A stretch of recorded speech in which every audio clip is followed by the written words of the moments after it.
Sanibonani babukeli, lokhuluma Krishna Maphahe, angihambi ngedwa, ngihamba nemzalwane. Sanibonani babukeli, igama lami nguHarris, sibongo sami ngakaTheledi. Sito sifunda namuhla na sister. Okay, ngaphambi kokuba sicale singathoba amakhanda sicela umzalwane Harris asikhulekele. Baba wethu wasezulwini, dalo lezulu nemhlaba. Sibonga lithambo lakho Nkosi nemusa wakho ukusinika leli thuba ukuthi sifunze ngelive lakho. Sicela Nkosi ukuthi usiphe moya loyingcwele ukuthi kuyo yonke into Nkosi lesitoyifunza kube ngile Nkosi itosijintsha sibe abantu abangcono kunakucala. Sicela ukuthi nabo babukeli Nkosi kube nevele bakuthokalako lokuthithe kusifundvo sakho. Konke lokho Nkosi sicela sinethemba ukuthi dosendela ngegama lenkosi Jesu ophilayo kuze kube phakade. Amen. Amen. Sifundo sethu today sifundo number 12 lesikhuluma ngokumangalela kukaKristu. Ivesi lekhanda silithola kuJohn 18 verse 11 lelithi khona uJesu wathi kuPetru, faka inkemba emgodleni wayo, angiyi kusiphuza kanti isitsha anginike sona ubaba na. Then Moyes Prophet ku The Desire of Ages page 690 ithi isikhathi esesabekayo sasesifikile, isikhathi esifanele esizonqume isiphelo somhlaba. So lana sithola ke lapho uKristu ayakomangalelwa khona njengoba isihloko sesifundo sethu sishilo ke kuthi bekulapho ke kule verse lesicatha kulifunza kulapho ke Peter abonakale azama kulwela Jesu Kristu ukuthi akhiphe inkemba ancume lomunye wabo lo bekafuna kumangalela Jesu Kristu, but siyathola lana Jesu stopa ukuthi amkhuta ukuthi angayendi into lenjalo ke. And yeah, sicela but Harris khona maybe longakeda from lokho esengikushilo. Yes, so lapho ke njengoba sister sekashito siyathola ke ukuthi Jesus Christ ke beka understand ke ukuthi like ngilendlela kumele ayihambe lena because nawubuka kahle lapha elivesini lapha ekugcineni so uyambuta Peter ukuthi akusilo yini lelikomishini kumele nginathe kulo nali lina ukuthi umtshela uzama ukumchazisela ukuthi akusiyo yini nathi inhlungu lekumele ngidlule kudo leti na, because Jesus Christ beka understand kahle ukuthi le indlela lekumele ayihambe kuze yini njani kuze lo mhlaba utokhona ukuthi kube safe njengoba lapha bayichaza lapha le spirit of prophecy ukuthi bese kufike lesikhathi lokuthi sito decide asiphepho salomhlaba. So lesikhathi lesike bese ukuthi sidecide lesiphepho salomhlaba njengoba kufa kwa Jesus Christ ke siyathi ukuthi ngikokele kwayena njani waletha lo mhlaba kwa redeemer ukuthi ngokuthembela kwethu sonke Jesus Christ siyaphila kuye. So lesikhathi lesike nyalo bese sifikile. So ngiloko ke lapho lesikutholako lokunye kule topic. Amen. So ngaphandle kokuthi simoshe isikhathi songena ke kusigaba sethu sokucala umzuzu ozothile. Ku-A ithi lapho uJesu eqeda umthandazo wakhe wokulamula kukuphi lapho aya khona nabafundi bakhe futhi ngayiphi inhloso na. So lana ke siyathola ke ukuthi like Jesus Christ waya kuphi ke lokho sikuthola ke kuJohn 18 verse 1 na kuMateyu 26 verse 36. So lana ke siyathola ukuthi ma disciples a Jesus Christ naye ke Jesus Christ babe sebahamba ke bayatu kwe mthombo wase Cedron, and then lo mthombo lo bathi betu kwengathi lethide, and then lokho ke sikuthola ngalaphana kuJohn 18 verse 1. But ngalaphana kuMateyu 26 verse 36 seyasichazisela ke ukuthi lensimi leyo kahle kahle bekungiphi sebayichaza laphana ukuthi bekuyinsimi yaseGetsemane. So ngilapho ke Jesus Christ nema disciples akhe babe sebaya khona kuleyo nsimi leyo yaseGetsemane. Amen. Siyabonga ke sodlula sekuB ithi ngokunxusa abafundi abathathu kuba bahambe naye isiphi isicelo uJehova asenzayo futhi kungani na. So lesicelo lesike sibaleke kakhulu ke sisithola ke kuMark 14 verse 34 na 33 okanye 33 and 34 ifunza ngalendlela isiyona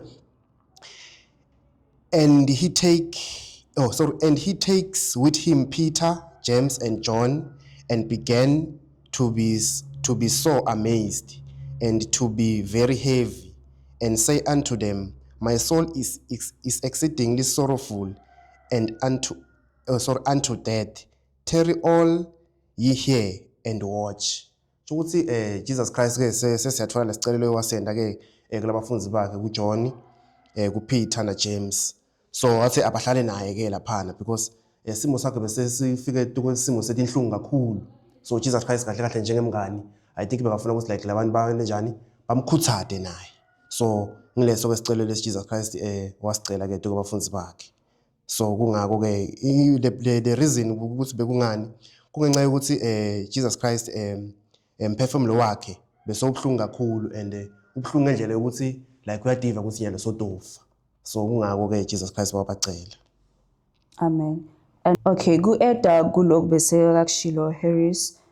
Kumoya isiphrofetho laphaya ngidofunza ke le passage ithi bekuyinhloso kaSathane ukukhulisa ububi ngezilinganiso ezinkulu kakhulu ukuze enze ukuhlenga kubonakale kungeke kwenzeka nokuthi indodana kaNkuluNkulu ifuna ukusindisa umhlaba olahlekile eqindezelwa ngaphansi kwesiqalekiso sesono ukusebenza kwesitha esiqaphile ukuletha kuKristu ngesilinganiso esibanzi sokweqa umthetho esabangela ubuhlungu obukhulu kakhulu okwenza azizwe engenakho ukuhlala ngokusheshsha ebukhoneni besidalwa noma yisipho ubengakwazi ukuthwala lokhu ngisho nabafundi bakhe bangaba ngofakazi bosizi lwakhe lapho ezindla ngesitha selizwe ngisho nabangani bakhe abathanda kakhulu akufanele bahlanganyele naye lana siyathola ukuthi ngenxa yokuthi Sathane bekafuna kubonakala abangiloye lo chithako vele so uNkulunkulu ubonile ke ukuthi if angatshela abafundi bakhe ukuthi while balinzile bakhuleke njengoba usoshile bangakhona ukuthi banqobe bangeke babe weak because vele ngokwabo bebasesimeni lesi weak but Sathane ngenxa yokuba bekasebenza overtime bekatobonakala ke abayenda babe more weak so uNkulunkulu ngokuthi abacele ukuthi balinde bakhuleke bekagwema lokho ke yeah amen so siyodlula siye kusigaba sesibili usizo olukhulu ngeyiphi ingqikithi yomthandazo wokuqala kaKristu eGetsemane na so ingqikithi yomthandazo Jesus Christ lenzaweni eseGetsemane khona lapha emasimini so sayithola lapha ukuthi kuMark 14 verse 35 and 36 ukuthi Jesus Christ noma ngabe like bekeva wonke lamapain kanjalo lokuthi la satodlula kuwo naleli pain already lesimphethe already bekafisa ukuthi like isifiso sababa bakhe wasezulwini masendeke because siyathi ke ukuthi inzandvo yaNkulunkulu ekufanele ukuthi iyaccomplishwe so uma kusibekwe inzandvo yaNkulunkulu ukuthi Jesus Christ afe and then bekufuna ukuthi kube njalo so ingcikithi le bekufuna yendeke bekungileyo ke ingcikithi yayonke lento so noma ngabe Jesus Christ like bekafila ngathi dotsi like lelikomishi le bekufuna linathe ngathi dotsi lingadlula angalinathi but bekavisisa futhi at the same time ukuthi inzandvo yaNkulunkulu egcineni itomele iwendiwe njengoba sesathi ke ukuthi sonke as a human race besidepende kuwo lo mhlatshelo Jesus Christ ukuthi aphase le test le so that nathi sitokhona ukuthi so that nathi sitokhona ukuthola insindiso ngakho so ingcikithi yakhona bekungilapho ukuthi inzandvo yaNkulunkulu yasezulwini kufuna ngaso sonke isikhathi yendiwe amen siyabonga ke siyakubi ithi lapho ebuya emthandazweni wakhe wosizi isiphi isimo uJesu athola abafundi bakhe bekusona so lana ke imvo lesithola ngoke sithola simo lesibhlungu kakhulu sema disciples ke Jesus Christ and then atholakala ke i-answer ke yaleyo itholakala ku Mark 14 verse 37 and 38 so uJesus Christ ke naseka kusonzela kuma disciples akhe ke athola ukuthi ma disciples akhe alele and sikhumbule ke ukuthi Jesus Christ ke kuleso sikhathi leso bekatuke lihola lelinzima kakhulu so lelihola lelo bekufuna ukuthi like ma disciples akhe abe naye ngemthandazo but kwathola ke ma disciples akhe wathola ukuthi Sathane obahlasele ngalana ngani ngekulala so kube imvo lebhlungu kakhulu ke ukuthi like ma disciples akhe akathandaza especially lapha verse 38 ithi watch all of you and pray lest all of you enter into temptation. The spirit truly is ready but the flesh is weak. So la uNkulunkulu ke uyasikhuthaza ukuthini ufuna nasi sicaphele sihlale senenjani sithandaza because ngoba singathandazi and then ma temptations atohlala njani atohlala akhona so njengoba nakuma disciples akhe wathola ukuthi akathandazi and then lesi simo sokugcina and ama-hour abo okugcina ukuthini abantu abana Jesus Christ so kwaba buhlungu kakhulu I think enhlitiyweni yakhe Jesus Christ lokuthi thola ama-disciples akhe alele laphana so lokhu kukhombisa khona ukuthi nathi njengoba sibantu sibuthakathaka kangakanani so kufuna sihlale njalo-ke sithembele kuNkulunkulu. Amen. I think bosokushilo lokuningi-ke sidondlula siye kusigaba 3 usizo olukhulu luyaqhubeka siqhubekisa from le sicaza kudlula kuyo. Ku-A ithi wawuyini umkhuleko kaKristu wesibili futhi kuyini abafundi ababekwenza na? Yisiphi isiprofetho esagqwaliseka ngaleso sikhathi na?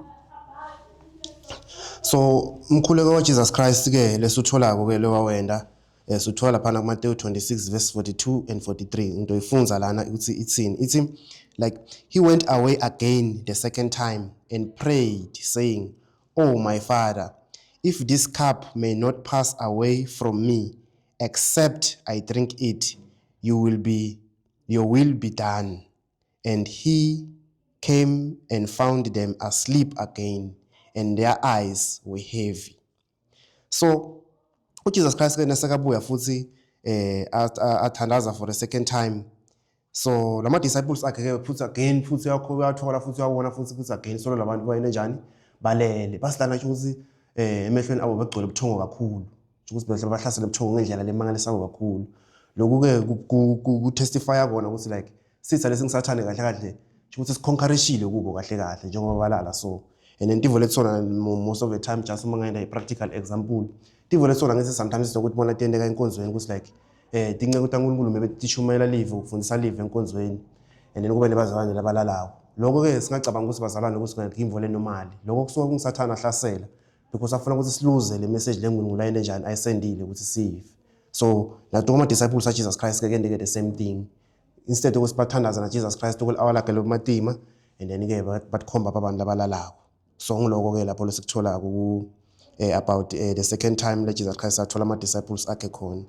So lenye into futhi lana ke ukuthi kwagcwaliseka siphi isiprofetho and then lokho ke sikuthola ku-Isaiah 52 verse 14 kulesi prophet lesagcwaliseka ke leso. So lana ithi and it's lana as many were astonished at you his visage was to ruin more his visage was to ruined more than any man and his form more than the sons of men.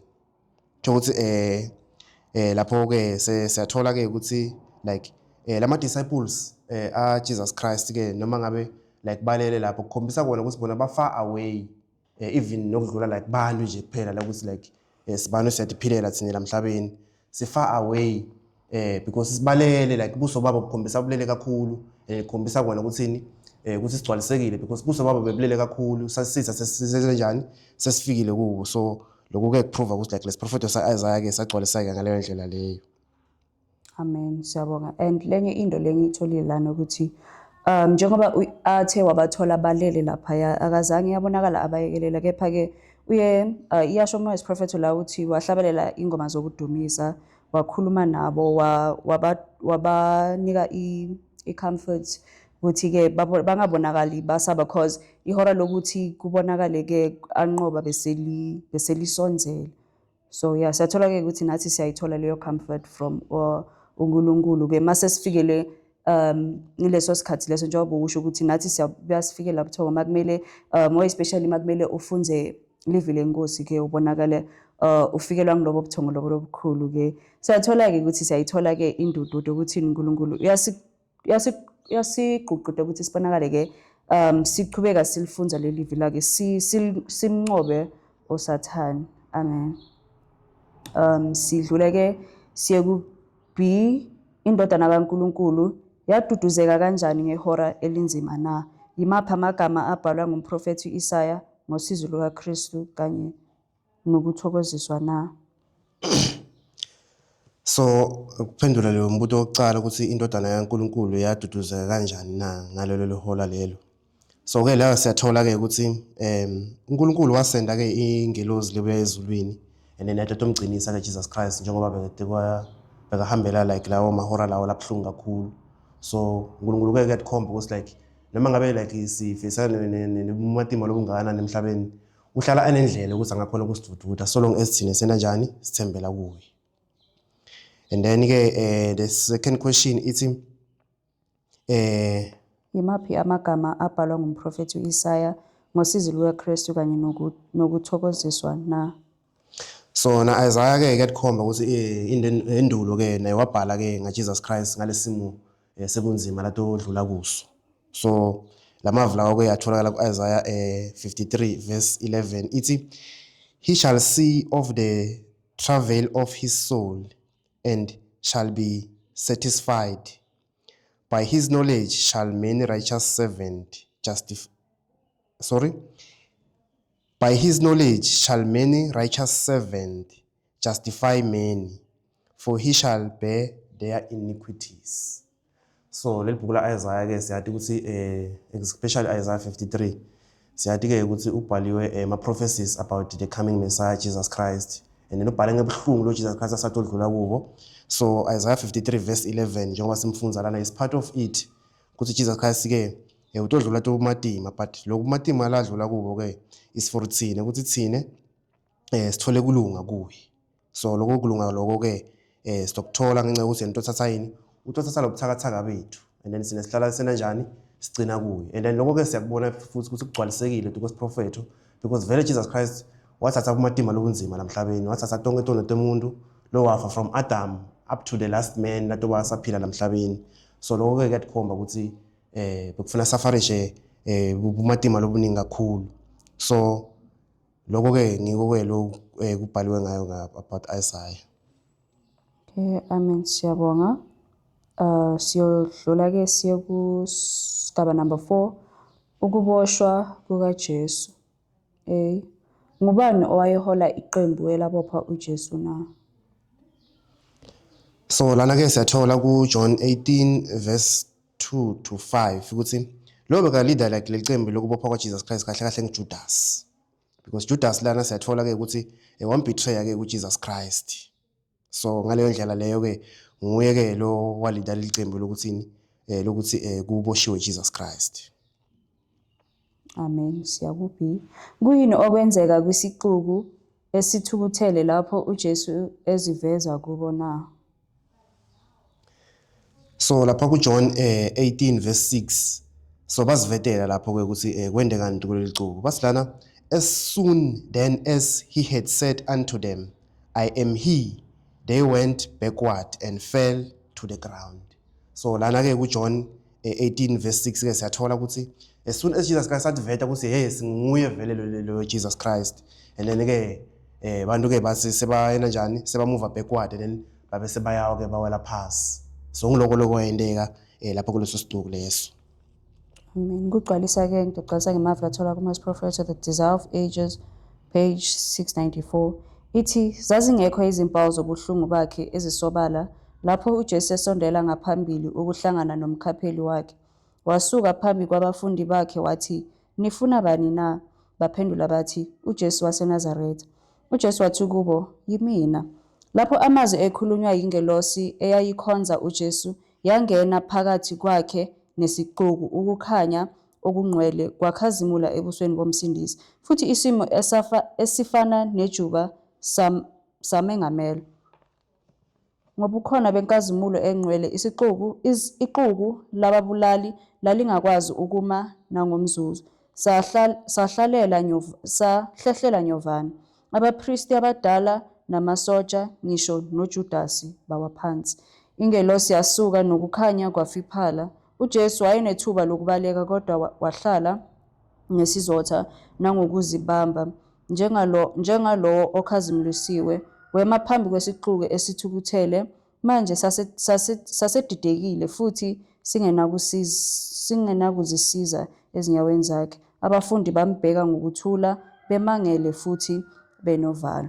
So lana ke siyathola ku-Eda kuloku akushilo Harris ukuthi ke lesixuku sabonakala ke the time kuma ingelosi ngaphambi kwabo ke lenkazimulo ilebuya kule ngilosi ke beyikhazimula kakhulu in a way that babonakala bafikela ke kwesaba bahlehla then bafundi masoja bapriest badala masoja na Judas babonakala bawela phasi, but ithe immediately isuka leyo ngilosi naloko kukhazimula kwabonakala kusuka ke Jesu Kristu bekabonakala anelithuba lokuthi abaleke, but akazange akwende lokho, wahlala ngokuthi azothe laphayana ngokutibamba. And siyathola ke ukuthi lesixuku naso sabonakala ke sididekile ngalesehloko le besiyendekela lapha. Then bafunzi ke sithola ukuthi bebabonakala ke bathukile kakhulu futhi banovalo. Yes, amen. Amen.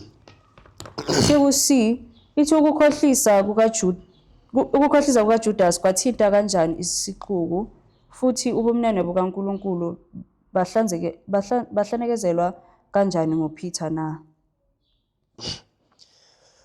So Judas ke siyathola lapha ukuthi wathinza lesixuku ngenxa yokuthi ahambe aye kokhisa Jesus Christ. So Jesus Christ siyathola ke ukuthi Judas before ke into lesigameko lesibeka abapromisile ke laba priest so baphusha le plan ukuthi ba betray Jesus Christ ukuthi like leyo ngiyokumkhisa kuyoba nguye. So immediately after sekamkhisile ke and then ke lesixuku ke sabe ya affecteka le mob, and then sabe siyasukuma ke sisukumela Jesus Christ. So ngiloko lapho lesikuthola about ukuthi Judas wayenda kanjani ukuthi affect le mob. Ku-Eda from lo ngitholile ku-suggested reading ukuthi Judas the time avumelana nokuthi utobonakala athengisa Jesu Kristu, bekatshela ukuthi Jesu Kristu yobonakala ke akhona kubanqoba because bekamngani wa Jesu Kristu, so bekade ukuthi unemandla ukuthi angakhona ukuthi amncobe ke. So engqondweni yakhe bekanokuthi uyothatha le mali then Jesu Kristu alwe nabo then abahlule, but ke sakuthola lokuthi azange kuyenteke ke wabonakala ke the time aceda kuba kumbonisa laphana ke athathwa Jesu ke laphaya. I don't know ukuthi engqondweni yakhe bekunani, but for sure bekamangela ukuthi hayibo kanti angeke alwe or anything. So yeah, ngolongitholile ke. Yeah, so lokunye futhi esikutholako because kune question lechubekako futhi ngandazi ithi and the meekness of Jesus to be misinterpreted by Peter. So Peter kahle kahle waye misinterpreta njani ke le meekness ya Jesus Christ. So lana siyathola ukuthi uPeter because bekasabonile ukuthi like lengilozi njengoba sifunzile ngalapha eTulu ukuthi njengoba yafika lapha nenkazimulo lekhulu, and then Jesus Christ immediately aceda ukukhuluma ukuthi yena unguye, and then wabonakala abantu sebawaphansi ke. So Peter bekatshela ukuthi like lengilozi okanye wonke lama disciples batshela ukuthi njengoba kuyendeka solo ukuthi there is no way ukuthi Jesus Christ bangamthatha baye arrest because batwenda the same thing, and then ukende njani bawaphansi futhi again. Ukuthi ehlithu bekunale level ukuthi angeke. I think part of the reason is part of Peter why akhiphele sota ende njani akhiphele le sota kwachaya le disciples lendlebe yalo. But again uma sibuka lapha ku Luke ithi yona lapha ku Luke 22 verse 48 ithi na, but Jesus said unto him, no, asisifunza lapha ku verse 49, when they which were about him saw what will follow, they said unto him, Lord, shall we strike with a sword? And one of them struck the servant of the high priest and cut off his ear. So kwendeke ngaloko ke because lamanye ama eBible asitshela ukuthi Jesus Christ angeke aze aluze anything kuloko akugainile. So lokho futhi kubalulekile encourage ukuthi like ashitsisa Jesus Christ, and then Jesus Christ futhi angeke aze aluze anything le ayigainile, and then isho ukuthi Jesus Christ vele la kulendo leto utophuma away, angeke kuze kube into leto mbamba ukuthi bambambe kumbe baye arrest abayende tonke letimvo lebadenda. So etinhlitweni lama disciples ngiloko ke ba misinterpreta le lendo yonke lebeyendeka kahle kahle. Amen. Siyabonga. Siye kusigaba number 5. Ukunyathela isikhama sewayini ukunyathela isikhama sewayini uwedwa.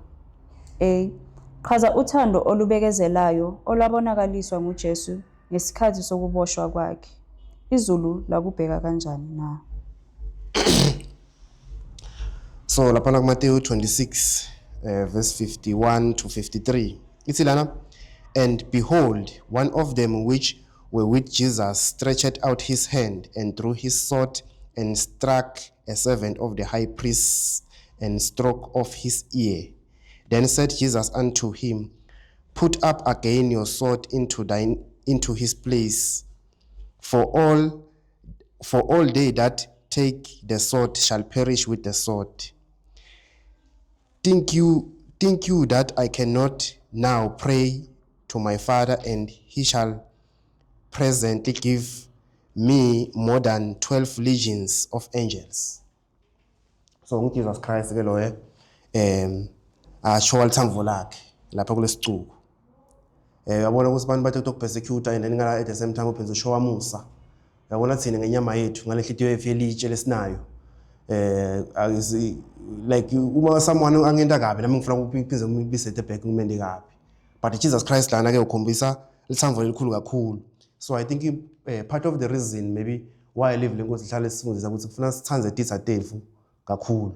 So it's because of lento le ukuthi like stock khona ukuthi nathi sibeketele tukobunzima. So Jesus Christ noma ngabe lana osebunzimeni, but at the same time so usashowa lithambo laNkulunkulu ukuthi akuna excuse lesingayenda yokuna umthetho kaNkulunkulu sithi sine besebhlungini lobunzima. So kubaleke kakhulu ke lokho bazalwane ukuthi sifunze kuye so Jesus Christ njengoba kule 70 lena wena njani ukhombisa musa kakhulu kuyo. So and then lapha kuLuke 22 verse 50 ithi, and one of them struck the servant of the high priest and cut off his right ear, and Jesus answered and said, suffer all of you thus far. And he touched the ear and healed him. So at the same time, like labantu bafuna ukupersecute. Ucedza lapho wena njani, wena mama-riddles ukuthi somehow uphenze wena njani, umlaphe ke le ndlebe ibuyele njengoba benjalo. So lokho ke kuyakhombisa ukuthi like Jesus Christ bekane musa kakhulu. So ngiloko ke kuyakhomba ukuthi like lithambo lakhe liyavela ke lapho. Amen. Ku-Eda ngidoda ngale paragraph yokugcina eli writings page 167 168. Ithi abafundi besabela impilo zabo futhi bonke bamdela babaleka. uJesu wasala yedwa ezandleni zesixuku sababulali. Maye bheka ukunqoba kukaSathane ngaleso sikhathi futhi ukudana okunjani nosizo olwabonwa izingilosi kaNkulunkulu. Amaxuku amaningi ezingilosi ezingcwele yilolo nalelo linengilosi ephakeme ekhanda layo. Zathunyelwa ukuba ngofakazi besisehlakalo.